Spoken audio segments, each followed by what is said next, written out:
अब next operation की बात करते हैं, बड़ा ही इंटरेस्टिंग ऑपरेशन है, that is intersection, intersection of sets. क्या मतलब होता है इंटरसेक्शन ऑफ सेट्स का? तो डेफिनेशन देखिए इंटरसेक्शन ऑफ सेट्स की। The intersection of sets A and B is the set of all elements which are common to both A and B. यानी कि इंटरसेक्शन के अंदर कौन सी चीज़ आती है? जो दोनों में कॉमन होती है। ठीक है, पहली बात, इसको लिखते कैसे हम? ठीक है, इसको पहले लिखते हैं ए इंटरसेक्शन बी, इस तरह से। जैसे यू होता है यूनियन के लिए, तो यू का उल्टा कर दीजिए आप, तो वो इंटरसेक्शन हो जाता है। डेफिनेशन क्या है इसकी? अगर मैं सिंबल्स के फॉर्म में लिखूं सिंपली, तो ए इंटरसेक्शन बी के अंदर ऐसे एलिमेंट जाएंगे एक्स सच दैट कि ये जो एक्स होगा ना, ये ए में भी बिलोंग करेगा और ये जो एक्स होगा ये बी में भी बिलोंग करेगा। ये इसका मीनिंग होता है। ए के अंदर भी हो और बी के भी अंदर हो। ठीक है, इसको आप आसानी से तब समझोगे जब हम एक एग्जाम्पल लेंगे। मान लीजिए ए है आपके पास 2 4 6 7। ठीक है, अब बी है आपके पास मान लीजिए 7 8 2 6, इस तरह से। ये दो सेट हो गए। अब इन दोनों में कॉमन सा कौन सा है, बस वही चीज़ देखनी है।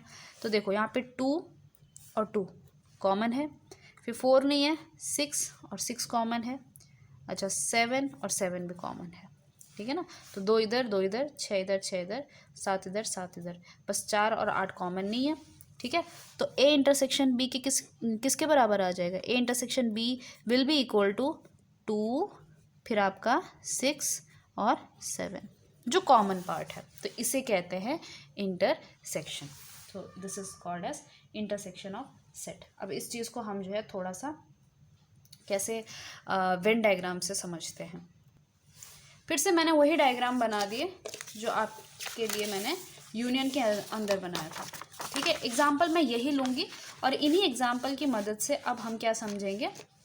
इंटरसेक्शन समझेंगे। तो यहाँ पे जो शेडेड पोर्शन था वो यूनियन को दर्शा रहा था।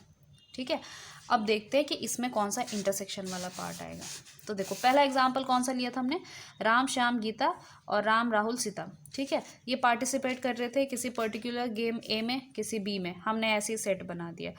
अब मैं ये पूछ रही हूँ, पहले हमने ये पूछा था कि बताओ कौन से स्टूडेंट है जो पार्टिसिपेट कर रहे हैं, तो ऑब्वियसली इन सब का हमने यूनियन करना था उस केस में। अब मैं आपसे ये पूछती हूँ कि कौन से स्टूडेंट हैं जो ए में भी पार्टिसिपेट कर रहे हैं और बी में भी पार्टिसिपेट कर रहे हैं, तो ऑब्वियसली यहाँ पे राम। ठीक है, तो अगर मैं यहाँ की बात करूँ तो ए इंटरसेक्शन बी, यहाँ पे क्या आ जा रहा है? राम आ जा रहा है। ए के स्टूडेंट है जो ए में भी है, जो ए में भी है और बी में भी है। ठीक है, तो इसके अंदर आपका कॉमन पार्ट कौन सा हो गया? ये था आपका यहाँ पर राम, तो ये कॉमन पोर्शन हो गया। ठीक है, अब बाकी क्या था आपके यहाँ पे? श्याम था, इधर गीता थी, किसमें? ए वाले पोर्शन में। ये आपका ए सेट था, ये आपका बी सेट था, राम राहुल और सीता, ये आपका बी हो गया था।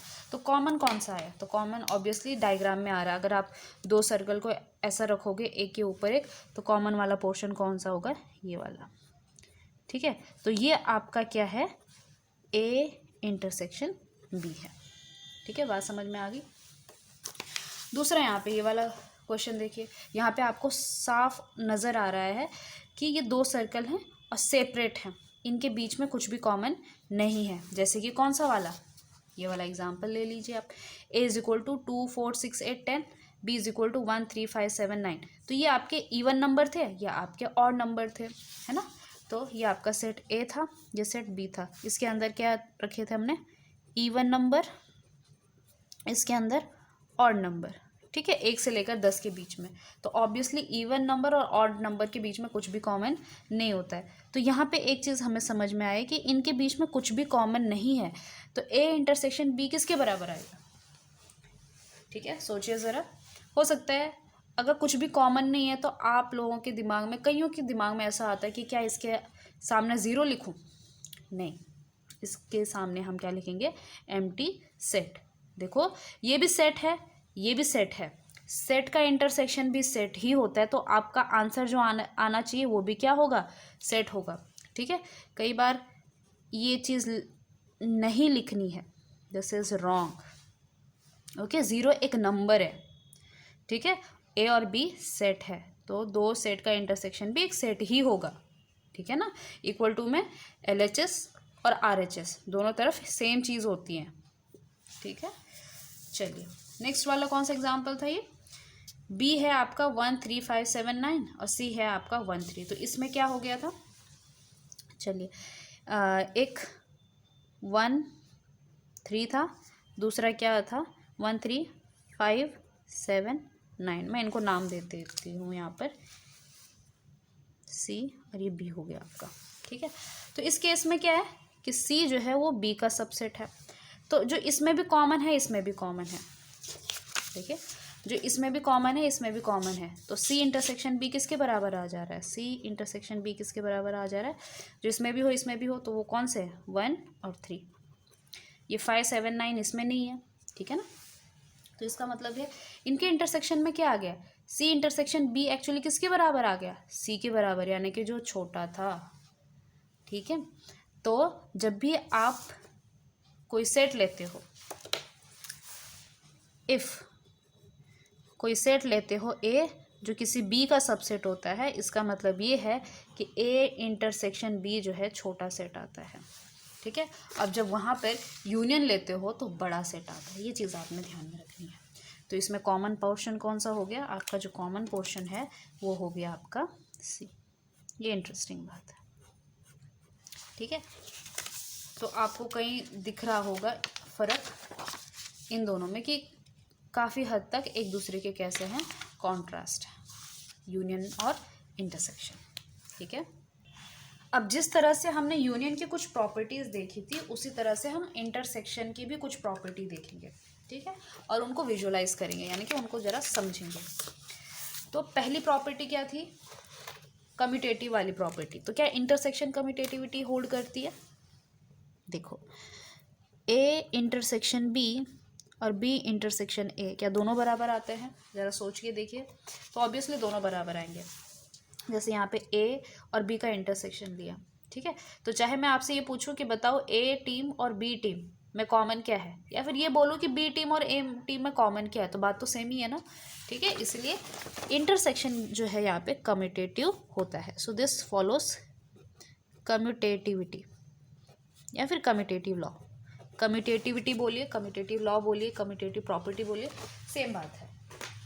फिर सेकेंड क्वेश्चन क्या था, एसोसिएटिविटी, यानी कि ए बी सी है, ए बी सी है, तो चाहे मैं पहले ए इंटरसेक्शन बी लूँ, फिर इनका इंटरसेक्शन सी के साथ लूँ, चाहे मैं बी इंटरसेक्शन सी का इंटरसेक्शन ए के साथ लूँ, ब्रैकेट चेंज किया तो कोई फ़र्क नहीं पड़ेगा, क्योंकि आपके पास 3 सेट हैं। तो ऑब्वियसली पहले आप किसी 2 सेट का इंटरसेक्शन लोगे ना, है ना, इसीलिए एसोसिएटिविटी प्रॉपर्टी यूज़ की जाती है। So this is associative property और एसोसिएटिव लॉ। नेक्स्ट क्वेश्चन हमारा किसके साथ था, सॉरी नेक्स्ट प्रॉपर्टी किसके साथ थी हमारी, वो थी हमारी एम्प्टी सेट के साथ। यहाँ पे हम कह रहे थे कि एम्प्टी सेट का यूनियन करो ए के साथ, तो ए आता है। अब देखिए यहाँ पे इसका आंसर क्या आता है कि अगर हम एम्प्टी सेट का इंटरसेक्शन करते हैं ए के साथ, ठीक है, या फिर मैं इसको ऐसे लिखूँ ए इंटरसेक्शन एम्प्टी, ठीक है, कोई फ़र्क नहीं पड़ता, क्योंकि ये कम्यूटेटिव लॉ होल्ड करता है ना, चाहे मैं एम्प्टी फाइव का इंटरसेक्शन लूँ ए के साथ या फिर ए का इंटरसेक्शन लूँ फाइव के साथ, सेम बात है। ओके, तो कंफ्यूज नहीं होना है। तो ये किसके बराबर आएगा, तो देखो आपके एम्प्टी सेट के पास क्या होता है, कोई एलिमेंट नहीं होता है ना, और ए के पास कुछ एलिमेंट होता है, लेट्स से 1, 2 है। अब बताओ इन दोनों में कॉमन क्या है, 1 यहाँ पे है लेकिन यहाँ पे नहीं है, 2 यहाँ पे है लेकिन यहाँ पे नहीं है। इसका मतलब ये है कि इन दोनों में अगर हम इंटरसेक्शन करेंगे, इन दोनों में कुछ कॉमन निकालेंगे तो कुछ भी नहीं आएगा कॉमन, ठीक है ना, क्योंकि एम्प्टी सेट के पास कुछ होता ही नहीं है। इसलिए इन दोनों का इंटरसेक्शन हमेशा क्या होता है, एम्प्टी सेट, जो कि इसका क्या है, अपोजिट है। यहाँ पे यूनियन हमेशा ए आता था, यहाँ पे इंटरसेक्शन हमेशा एम्प्टी सेट आएगा। तो आपने यहाँ पे एक चीज़ नोटिस करी होगी कि इंटरसेक्शन और यूनियन में आपको थोड़ा बहुत समझ में आया होगा कि जब भी हम इंटरसेक्शन कर रहे हैं हमारा सेट छोटा हो जा रहा है। हमने इन दो सेट का इंटरसेक्शन किया, हमारे पास सिर्फ राम निकला, एक छोटा सा सेट, ठीक है। इन दोनों का इंटरसेक्शन किया, एम्प्टी सेट निकला। इन दोनों का इंटरसेक्शन किया तो छोटा वाला सेट निकला जो सबसेट था। और जहाँ पे हम यूनियन कर रहे हैं तो यूनियन में हमारा क्या हो जा रहा है, बड़ा वाला सेट मिल जा रहा है, ठीक है। तो थोड़ा थोड़ा ऑब्जर्वेशन भी आप करते जाइए। फिर नेक्स्ट है आपका यूनिवर्सल सेट के साथ क्या होता है कि अगर मैं यूनिवर्सल सेट लूँ और उसका इंटरसेक्शन सेट ए के साथ लूँ तो क्या आएगा, तो ऑब्वियसली इसका आंसर क्या आना चाहिए, छोटा वाला सेट, यानी कि ए आ जाएगा। जैसे कि यहाँ पे देख लीजिए आपका सेट एक्स है, ठीक है, और इसमें 2 4 6 8 10 है। तो जब आप इन दोनों का इंटरसेक्शन करोगे तो क्या आएगा, 2 4 6 8 10, यानी कि बड़ा वाला आ जाएगा। तो ये आपका यूनिवर्सल सेट था और ये 2 4 6 8 छोटा वाला उसका सबसेट था। तो जब आप यूनिवर्सल सेट और उसका जो भी सेट है, सबसेट है, उसका इंटरसेक्शन करोगे तो छोटा वाला आ जाएगा, छोटा वाला सेट आ जाएगा, ठीक है। फिर नेक्स्ट होता है कि अगर उस सेट का अपने आप से ही इंटरसेक्शन लोगे तो क्या आएगा आंसर, बड़ी सिंपल सी बात है, अपने साथ तो सारे पॉइंट्स कॉमन लेगा तो इसका आंसर कितना आ जाएगा, नहीं, यानी कि जैसे यहाँ पे A1 2 था, अब मैं A लेती हूँ दोबारा से 1 और 2, दोनों का इंटरसेक्शन लूँगी तो क्या आ जाएगा, जो दोनों में हो तो दोनों में तो ऑब्वियसली सारे एलिमेंट्स होंगे उसके 1 और 2, जो कि किसके बराबर आ जाएगा, ए के बराबर आ जाएगा, ठीक है। तो ये होगी आपकी इंटरसेक्शन वाली प्रॉपर्टीज़, ठीक है। अब जो है थोड़ा सा हम देखेंगे जहाँ पे आपका इंटरसेक्शन और यूनियन दोनों को मिला के प्रॉपर्टीज़ बन रही हैं, जिसे हम कहते हैं डिस्ट्रीब्यूटिव लॉ, ठीक है। अब डिस्ट्रीब्यूटिव लॉ क्या होता है पहले इस चीज़ को समझिए। तो जैसे है 2 × 5 + 6, ठीक है, इसको आप कैसे सॉल्व करते हो, 2 × 5 + 2 × 6। तो मैंने क्या किया, इस 2 को अंदर डिस्ट्रीब्यूट किया, इसे कहते हैं ना, हिंदी में कहते हैं वितरण का नियम। तो डिस्ट्रीब्यूट किया 2 × 5, फिर बीच में प्लस 2 × 6, ये हो गया आपका डिस्ट्रीब्यूटिव लॉ। इसी तरह से यहाँ पर हम यूनियन और इंटरसेक्शन पे भी डिस्ट्रीब्यूटिव लॉ लगा सकते हैं। यूनियन आप कुछ कुछ समझ रहे होंगे प्लस जैसा, और इंटरसेक्शन कुछ कुछ मल्टीप्लिकेशन जैसा। अब मैं इसकी जगह 2 5 6 की जगह रखती हूँ ABC, ठीक है, प्लस की जगह, क्योंकि प्लस है तो यहाँ पे क्या रखूँगी, यूनियन, और इस पे लगा दूँगी ब्रैकेट जैसा ये है, ठीक है। आप इसको याद भी ऐसे ही कर सकते हैं। और इनटू की जगह हम लगाते हैं इंटरसेक्शन। ये किसके बराबर आ रहा है, इसको ध्यान में रखिए, 2 × 5, इंटू की जगह आप इंटरसेक्शन कीजिए, तो 2 × 5 यानी कि A इंटरसेक्शन B, बीच में क्या आ रहा है, प्लस, यानी कि बीच में क्या है, यूनियन, तो A इंटरसेक्शन B, ये एक ब्रैकेट के अंदर डालो, फिर बीच में है प्लस यानी कि यूनियन, फिर 2 × 6, 2 × 6 यानी कि A इंटरसेक्शन C, तो A इंटरसेक्शन C, इसे क्या कहते हैं, इसे कहते हैं डिस्ट्रीब्यूटिव लॉ। तो कितनी इंटरेस्टिंग बात है कि कुछ कुछ जो नंबर्स हमारे कुछ प्रॉपर्टीज़ शो करते हैं, वैसी प्रॉपर्टीज़ हमारे सेट भी शो कर रही हैं। अब जो हमने ये चीज़ लिखी है यहाँ पे, तो नंबर के केस में तो आप आसानी से बता सकते हो कि सॉल्व करके बता सकते हो कि LHS = RHS, है ना। आप क्या कर सकते हो यहाँ पे, 5 + 6 = 11 × 2, तो ये हो गया 22। यहाँ पे आप कर सकते हो कि 2 5 = 10 + 2 6 = 12, तो ये भी हो गया 22, कि हाँ भाई ये वाली प्रॉपर्टी तो सही है। लेकिन सेट के अंदर कैसे बताओगे कि ये प्रॉपर्टी सही है, ऑब्वियसली एग्जाम्पल से बताओगे, लेकिन मैं इसको थोड़ा डायग्राम के थ्रू भी बता सकती हूँ। कि मान लीजिए हम 3 सेट लेते हैं, ठीक है, A B और C, ठीक है। अब आप कह सकते हो, आपकी पूरी आपकी मर्जी है कि क्यों हम A B C को ऐसा ले रहे हैं, क्यों हम इनको सेपरेट नहीं ले सकते, लो A के बाहर रखो, ठीक है, आपकी मर्जी है। लेकिन हमने सबसे कॉम्प्लेक्स वाला डायग्राम चुना है कि जिसमें हो सकता है A B C तीनों का क्या हो, तीनों का कुछ कॉमन हिस्सा हो, ठीक है। अगर तीनों सेपरेट हो फिर तो ये बताना बड़ा आसान हो जाएगा, ठीक है। तो हमने एक ऐसा स्ट्रक्चर लिया है जिसमें क्या हो, तीनों पार्ट कॉमन हो, ठीक है। अब ये हम हर जगह बनाएंगे। ये सबसे पहले हम बनाएंगे, इसमें हमने ये देखना है कि क्या LHS और RHS इक्वल आ रहे हैं कि नहीं आ रहे हैं। ठीक है, तो एक काम करते हैं, पहले हम ये वाला देख लेते हैं, A इंटरसेक्शन B। तो बताइए इस डायग्राम में A इंटरसेक्शन B क्या आ जाएगा। C को आप इग्नोर कर दीजिए, ठीक है, बस A इंटरसेक्शन B देखिए। तो ये कौन सा हो जाएगा आपका, हो जाएगा ये, C को छोड़िए, A और B में कौन सा कॉमन पार्ट है, तो ये है। So this is your A intersection B। Okay, so this is your A intersection B। फिर आप A इंटरसेक्शन C देखिए, A इंटरसेक्शन C, तो B को भूल जाइए, A और C के बीच में कौन सा कॉमन पार्ट है, B को भूल जाइए आप, ये B की बाउंड्री छोड़िए। तो this is your A intersection C। अब इन दोनों को यूनाइट कीजिए, ठीक है, इसको और इसको यूनाइट कीजिए। तो अब हमने क्या करना है, यूनियन में क्या करना होता है, ये जो रेड वाला पोर्शन है इनको हमने यूनाइट कर देना है, ठीक है। तो A intersection B union A intersection C कैसे करोगे, तो देखो ये सर्कल के हिस्से देखो, पहला रेड पोर्शन में ये ऊपर वाला आ रहा है, ठीक है, ध्यान से देखेंगे तो ये वाला पोर्शन आ रहा है, यहाँ पे है लेकिन यहाँ पे नहीं है, लेकिन इंटरसेक्शन में आ जाएगा ये। तो इंटरसेक्शन में ये वाला पोर्शन भी आ गया, ठीक है।